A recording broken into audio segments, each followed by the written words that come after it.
Madonna, ma quanti siete? Non si vede niente da qui. Bene, allora, prima di tutto io volevo ringraziare voi che siete venuti qui questa sera per uno scopo che è nobile, credo, a dare una mano a chi ha più bisogno di noi, diciamo. Esatto. E noi e comici che saliremo su questo palco faremo di tutto per mandarvi a casa col sorriso sulle labbra, almeno ci proveremo. Ecco, a proposito di comici, eccone qua uno che non ha capito. Oh, ciao Ciano. Ciao. Cioè, cosa ci fai tu qua? Dovresti essere dietro. No, chi sei tu, cioè? No, voglio dire, scusa, devo dire una roba a lui. No, prego, fa come se fossi a casa tua, non cellulare, sì, ma stiamo cominciando. È nuovo, perché vabbè, un attimo, se un attimo, cioè, devo dire sta roba, un attimo. Cioè, guarda, è bellissimo perché, guarda, lo tocchi, guarda, così. iPhone Touch New Generation. Toccare, prego. Guarda, toccare, io tocco, Guarda, guarda, che bello. E guarda adesso, guarda. Ho trovato il tasto G. Vabbè, se questo è l'inizio, Fabrizio, chi ben comincia già a metà dell'opera. Sì. No, che poi ci sono un sacco di applicazioni, no? Cioè, per esempio, la Vodafone me li manda in messaggi di applicazioni. Pensa, guarda, basta attacco, guarda, e partono, cioè, tipo... Vodafone, se acquisti i preservativi delle ferrovie dello Stato, puoi venire anche tu con 30 minuti di ritardo. Ma dai, ma per piacere, Diego! Ma scusa, dai, vai a prepararti! Servono, scusa, Vai a prepararti! Dicevamo appunto lo scopo benefico della serata, aiutare... no, ma poi che è pazzesco, no? Perché se sei abbonato a Vodafone, guarda, cioè, guarda, attacchi, guarda. Aspetta, sì, guardo io. Guarda, aspetta. Ormai non faccio altro che guardare. Aspetta un attimo, scusami. Amore?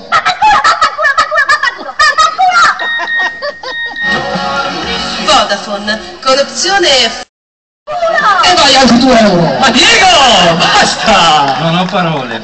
Bene, allora a proposito di comici... No, ma perché è anche utile? Non è possibile, basta! Ma adesso voglio dire, la gente viene qui a vedere il caffè, beve un po', prende la macchina... Scusa, mi appoggio. Sì, ma scusa, per esempio, io mi sono scaricato questa applicazione, questa qui, perché Vodafone Sicurezza Stradale. Corruzione e etilometro portatile. Potrai misurare il tuo tasso alcolico nel sangue. è utile. Soffia nell'apposita porta USB. Io soffio. Vodafone Sicurezza Stradale. Ce l'hai un cazzo di sangue nel tuo tasso alcolico. Sapevo che dovevo bere lo spritz prima dello spettacolo, ragazzi. Un applauso, Diego Cavi! A proposito di comici, preciso che tutti loro sono qui. Se telefono che vai viene, devo prendere la linea. È Wind. Aspetta, baciamoci così parli da qua. Funziona? Bene. No, non funziona più? Cioè, io sono così sfigato. Allora, mettiti che la qua. settimana scorsa sono andato in Tibet e il Dalai Lama mi ha sputato addosso. Vabbè, andiamo avanti. A proposito di comici, preciso subito che tutti quelli che vedete sul palco sono venuti qui a titolo gratuito. Esattamente. E quindi penso che solo per questo meritino un applauso sulla fiducia. Grazie. Ricordiamo che arrivano un po' da tutte le parti del nord Italia, arrivano da Padova, arrivano da Brescia, dai monti bresciani, arrivano da Zevio. Ma non ve la caverete con così poco, perché adesso noi vogliamo vedere se siete un pubblico proattivo. Lo sanno cosa vuol dire proattivo? Loro sì, no, ma non c'è problema, la nostra ignoranza. E ecco, vorrei che voi faceste questo esercizio con me, devo mettere giù questo microfono, per cui prima vi spiego, fate esattamente quello che faccio io.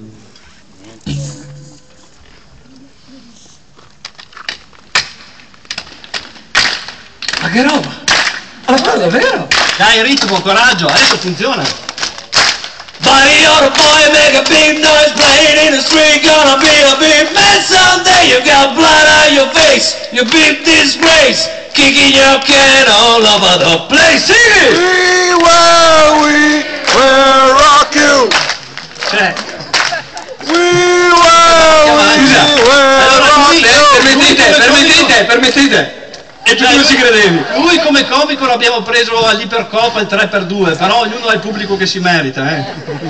Allora, prima di passare a presentare il primo comico, perché poi la serata deve andare avanti, abbiamo l'onore di presentare anche la nostra nostra valletta. Sarà, credo, una sorpresa anche per noi. Sì, esatto. Giusto? Abbiamo una valletta. Giusto? Sarà una sorpresa che per noi, dicevamo, perché l'agenzia a cui l'abbiamo richiesta, lavorando gratuitamente, ha dovuto scegliere, diciamo così, tra gli esordienti. Esatto. Sappiamo solo che viene da Kiev e andiamo quindi a scoprire con trepidazione, anche noi siamo trepidanti e curiosi, la nostra valletta! Un applauso!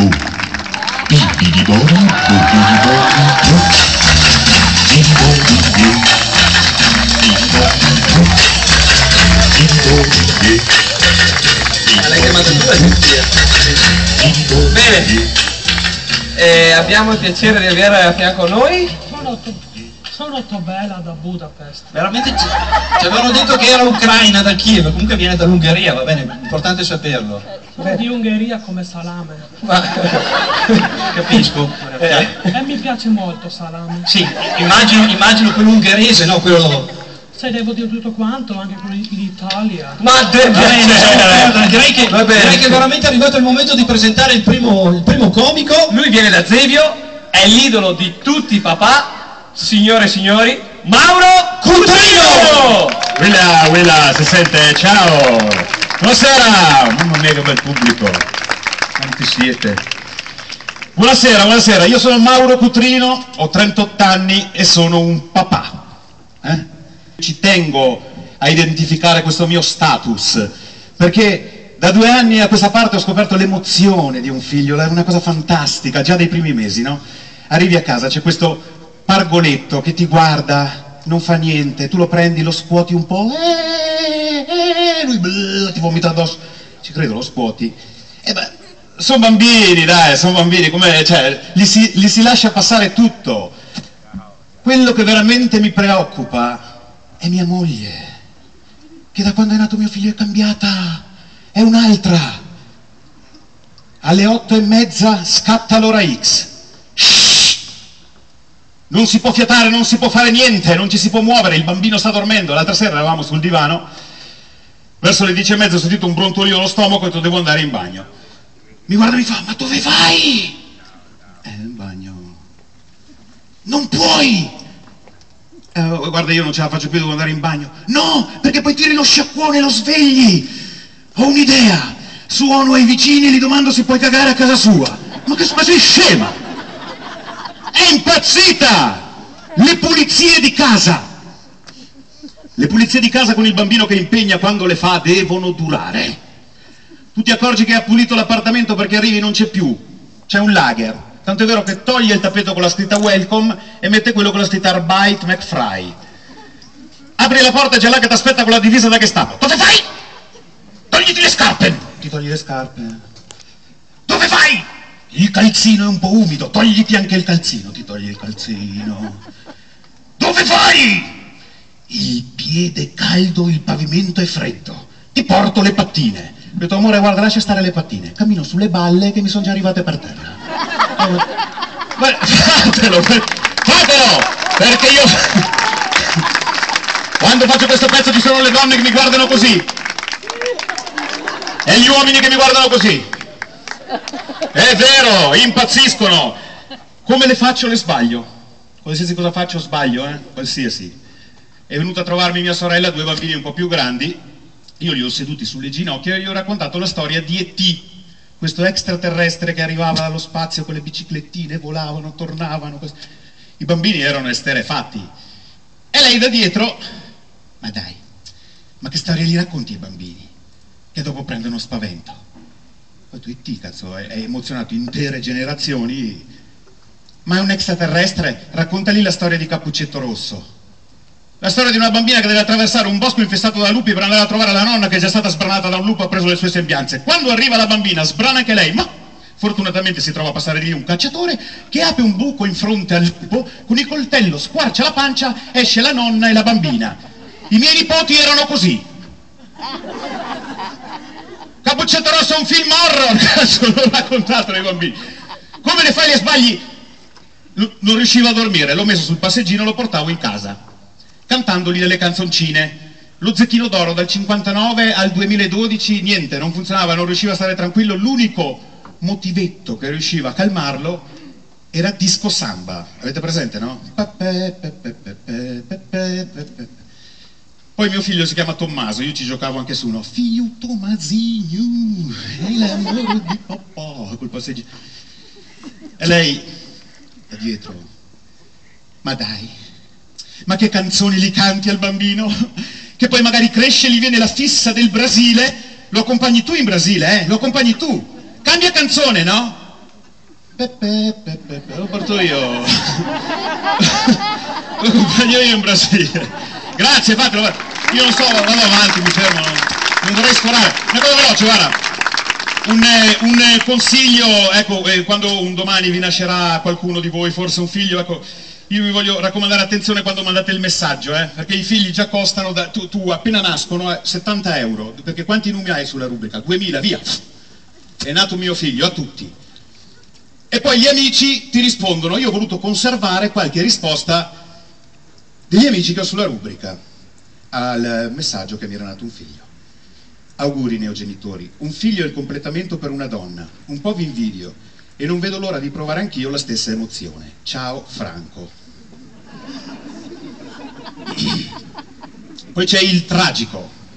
Ciao amico, da domani la tua vita non sarà più la stessa.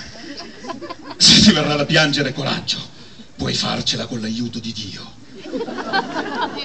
No, questo ha una bambina di 5 anni, tra l'altro è un'attrice. Qualcuno ha visto L'Esorcista? Poi c'è il simpaticone. La nascita di un figlio segna l'alba di una nuova vita. A proposito, abituatevi a vedere l'alba spesso nei mesi a venire. Che cagata. Oh, beh. Grazie. No, la roba bella è che questo qua, di questo messaggio, l'ho visto 15 giorni fa e mi ha detto che anche sua moglie è incinta e aspetta 2 gemelli. Vaffanculo. Una raccomandazione, una veloce prima di andare via. Ecco, per tutti quelli che dovranno diventare genitori, non fate che mandate il messaggio come se avesse scritto il bambino. Si capisce che l'avete scritto voi, cazzo. Perché poi ti arrivano i messaggi. Ciao, sono Filippo, sono nato all'1:40, io sto bene e ho il pisellino lungo. L'ha scritto il papà. Quando lo scrive la mamma, ciao, sono Giada, sono nata alle 3:45, io sto bene, la mamma sta bene, il papà proprio già non lo caga, se mi dovete regalare vestitini solo cose firmate, questa è la mamma. Se no, date in mano il telefono al bambino, tanto sono bravi questi, adesso nascono, sanno già smanettare, e fate scrivere il messaggio davvero a loro, che magari qualche volta può darsi che ti arrivi qualche messaggio tipo: ciao, sono Rosa, sono nata alle 3:45, io sto bene, la mamma sta bene, suo marito sta bene, il papà sta consegnando la posta. Mi si è seccata la bocca perché sono emozionato, siete veramente tanti. Chiudo con questi. I libretti dei bambini. Sono di cartone, li ho scoperti da 2 anni a questa parte. E mi sono trovato un giorno a leggere la storia di Sara la pecora a mio figlio, l'ho seduto sul divano. Ciao, sono una pecora, mi chiamo Sara, vieni a giocare con me? Sai qual è la cosa che mi piace fare di più? Giocare nel prato con i miei amici, ci divertiamo tantissimo. E a te? Piace anche a te giocare con i tuoi amici? E lei dalla cucina: fai schifo. Un attore, un cabarettista. Già le storielle sono brevi, non so, mettici una musichina, cambia voce, inventa, no? Va bene? Musica. Ciao, sono una pecora. Mi chiamo Sara. Vuoi giocare con me? Sai qual è la cosa che mi piace fare di più? Giocare nel prato con i miei amici. Ci divertiamo tantissimo. E a te? Piace anche a te giocare con i tuoi amici? Grazie. Era Mauro Cutrino! No, so, mi è seccata la bocca. Mauro Cutrino!